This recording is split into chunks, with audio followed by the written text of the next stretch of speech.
No, it's not just COVID. There are a couple of other factors. So, for instance, there's increased demand from the rest of the world, and that's ramped up very quickly. But also, there are these rolling blackouts in China that have affected more than half of the country. And we have factories that are now closed like 3 weeks out of the month in China. So you put all of this together, and it means that there are these extraordinary supply chain disruptions, and also you've got shipping issues. So this is really the perfect storm. Talk about a perfect storm. You can see it on this chart that we have up that shows all of the ships moving between the United States and China, obviously mostly bringing goods and services, goods from China over to the United States. You brought up an interesting point, though. They've got rolling blackouts. They've got manufacturing issues. They've got all these issues in their economy over in China, still dealing with COVID that they have to lock down for. And yet they're able to fly planes over Taiwan's airspace and harass them. Is this one of these sort of the scared dog is barking really loudly? Yeah, it could very well be, Leland, because we know that the Chinese economy right now is stagnant.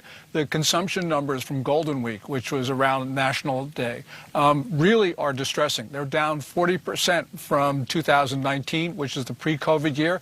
They're even down 4.7% from last year. And consumption is supposed to be driving the Chinese economy right now. Along with these blackouts, which affect manufacturing, it means that China, I believe, is actually contracting. And that means, I think, Xi Jinping, the Chinese ruler, is just lashing out. Yeah, that's perhaps pretty scary, though, when you've got a guy with nuclear weapons and the largest army in the world lashing out. The U.S. seems to sort of be measured in their response to him. Does the U.S., for lack of a better term, need to lash back? Well, I don't think we should lash back, but we got to start deterring Xi Jinping because there's all sorts of troubles. You know, even apart from what we've been talking about, Xi is being blamed for policy debacles and mistakes, and I think he's trying to rally the Chinese people with his Common Prosperity Program, which looks Maoist. And this really means we're going back to the first days of the Cultural Revolution of 1966 because the parallels really are scary. And that means China is even more dangerous than it normally is. We need to do a much better job of deterring China. And I think that the political establishment in Washington does not understand the extent of the danger. You know, I might agree with you, and I make a point not to argue with people who are smarter than me, so I won't argue with you. But yesterday you had the Wall Street Journal article that said that there are U.S. Marines and U.S. Special Forces in Taiwan, that they've been there for a year training the Taiwanese to repulse a Chinese invasion. It's hard to imagine that the leak of that information was a coincidence on the timing.